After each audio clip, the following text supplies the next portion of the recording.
안녕하십니까. 오늘은 14과 성찬에 대해서 함께 나누려고 합니다.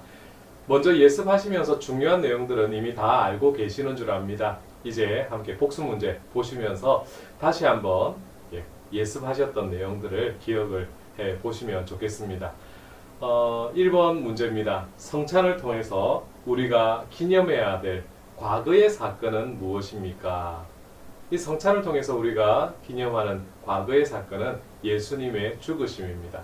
그러면 우리가 이 성찬을 통해서 기대하는 미래의 사건은 무엇입니까? 예수님이 다시 오시는 예수님의 재림입니다. 성찬은 우리가 누구와 연합되어 있음을 보여줍니까? 성찬은 우리가 예수님과 연합이 되고 또 함께 성찬식에 참여하는 성도들과 함께 연합된 것을 보여줍니다. 성찬에서 사용되는 두 가지 상징물이 있습니다. 무엇과 무엇입니까? 떡과 포도주입니다. 떡은 예수님의 살을, 포도주는 예수님의 피를 상징합니다. 14과에서 암기하신 이 성경 구절을 함께 외워보시면 좋겠습니다. 고린도전서 11장 26절 말씀입니다. 너희가 이 떡을 먹으며 이 잔을 마실 때마다 주의 죽으심을 그가 오실 때까지 전하는 것이니라. 고린도전서 11장 26절 말씀. 아멘. 수고하셨습니다. 저희가 지난주에는 세례에 대해서 배웠고 오늘은 성찬에 대해서 살펴보려고 합니다. 이 성례라고 하면 이 세례와 성찬 이 둘을 두고 이야기를 합니다. 지난주에 저희가 세례는 예수님이 제정하신 것이라 말씀드렸는데 성찬도 마찬가지입니다. 예수님께서 십자가에 달리시기 전날 제자들과 마지막 만찬을 나누시면서 상에 있던 떡과 포도주로 자신의 죽으심을 기념하신 것이 성찬의 시작입니다. 그래서 성찬은 예수님의 죽음을 기념하는 예식입니다. 떡은 십자가에서 찢기신 예수님의 몸을, 포도주는 십자가에서 흘리신 예수님의 피를 의미합니다. 그런데 성찬에서 사용하는 이 떡과 포도주를 예수님의 피와 살이라고 하면서도 그 이해가 조금씩 다르기도 합니다. 예를 들어 로마 가톨릭 같은 경우는 떡에 축성을 하면, 축복을 하면 떡 자체가 예수님의 몸이 되어서 떡을 먹는 사람이 실제로 예수님의 몸을 먹는 것이 되어서 구원의 은혜를 받게 된다라고 이야기를 합니다. 이걸 화채설, 본질이 바뀐다. 떡의 본질이 예수님의 몸으로 바뀐다는 것이죠. 반면에 루터는 떡의 본질이 예수님의 몸으로 완전히 변하는 것이 아니라 이 떡의 본질에 예수님의 몸이라는 본질이 더해진다라고 생각을 합니다. 그래서 함께 더해져 있다, 함께 있다고 해서 공제설이라고 부릅니다.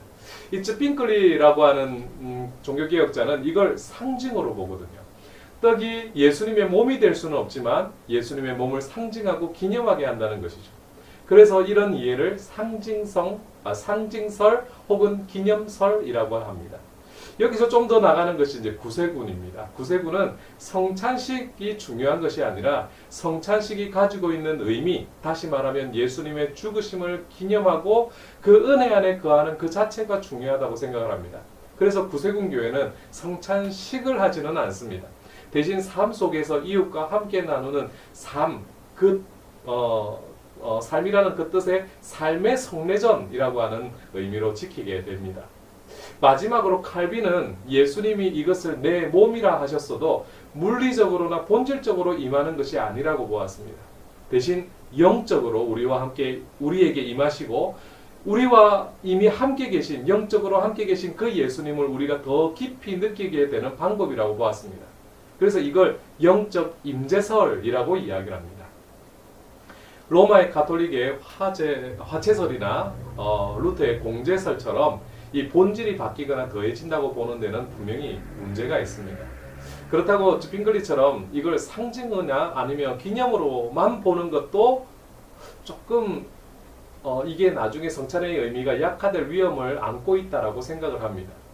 그래서 칼빈이 주장하는 것처럼 영적으로 우리에게 임재하시는 것을 깊이 체험하는 방법으로 이해하는 것이 가장 적합해 보입니다. 이처럼 떡과 포도주로 자신의 살과 피를 기념하게 하시는데 그렇게 하시면서 예수님께서 굳이 우리에게 먹으라고 하신 이유가 무엇일까요? 사실 예수님이 자신의 몸을 두고 떡이라고 하신 것은 이 제자들과의 마지막 만찬에서만은 아닙니다. 요한복음 6장에 보시면 오병이어를 경험한 사람들이 예수님을 쫓아온 장면이 나옵니다. 그런 그들에게 예수님께서 하신 말씀이 있습니다. 내가 곧 생명의 떡이라. 그러면서 나는 하늘에서 내려온 살아있는 떡이니 사람이 이 떡을 먹으면 영생하리라. 내가 줄 떡은 곧 세상의 생명을 위한 내 살이니라 라고 말씀하십니다. 심지어 뭐라고까지 하시는가 하면 예수께서 이르시되 내가 진실로 진실로 너희에게 이르노니 인자의 살을 먹지 아니하고 인자의 피를 마시지 아니하면 너희 속에 생명이 없느니라. 예수님의 살과 피를 먹고 마셔야 되는 이유를 이보다 정확하게 보여주는 곳이 없을 겁니다. 하지만 이 말을 들은 사람들이 어떻게 합니까? 당장 어렵다고 합니다. 이해를 못합니다. 심지어 그 예수님과 함께 있었던 제자들도 수근거립니다. 심지어 제자들 중에는 많은 사람들이 예수님을 떠나고 다시 돌아오지 않습니다. 그만큼 이 표현이 유대인들에게는 아주 충격적인 표현이었습니다. 실제로 당시 유대인들이나 이방인들은 예수를 믿는 그리스도인들이 예수님의 살과 피를 마신다라고 하니까 인육을 먹는 것처럼 오해하는 경우도 있었습니다. 그런데 왜 하필 이런 표현, 이런 방법을 통해서 예수님의 살과 피를 기념하라고 하실까요?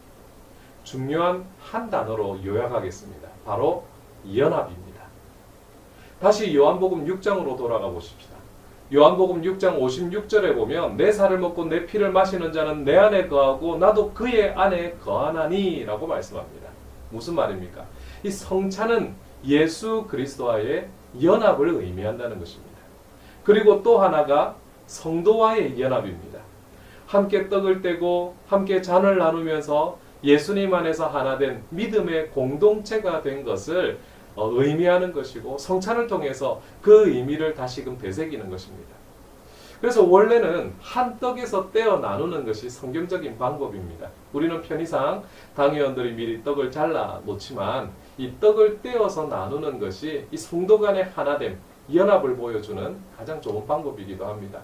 그래서 개혁주의 교회들 중에는 떡과 포도주를 강대상 앞에 두고 순서대로 나와서 떼어 먹고 또 컵으로 떠서 마시게 하는 곳도 있습니다.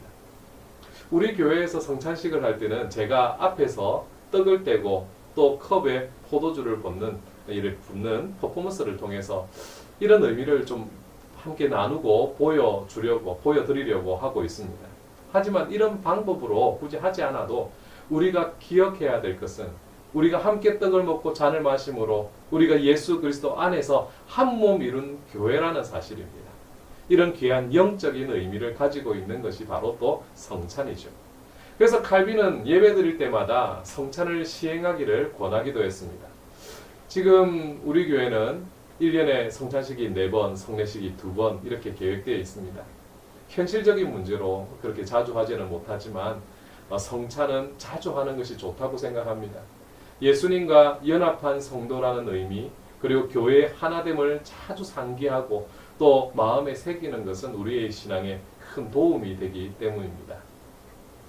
지금은 특별히 코로나 때문에 성찬식을 하지 못하고 있습니다. 하지만 이 성찬의 의미는 꼭 기억해 주시고 이 성찬이 교회 안에 속히 회복될 수 있도록 함께 기도해 주시기를 바랍니다. 여기까지 14가 강의를 마쳤습니다. 다음 주에는 15과부터 17과까지를 같이 묶어서 성도의 책임이라는 주제로 강의를 하려고 합니다. 분량이 좀 많기는 합니다. 하지만 꼭 미리 예습해 주시기를 부탁드립니다. 다음 주에 뵙겠습니다. 감사합니다.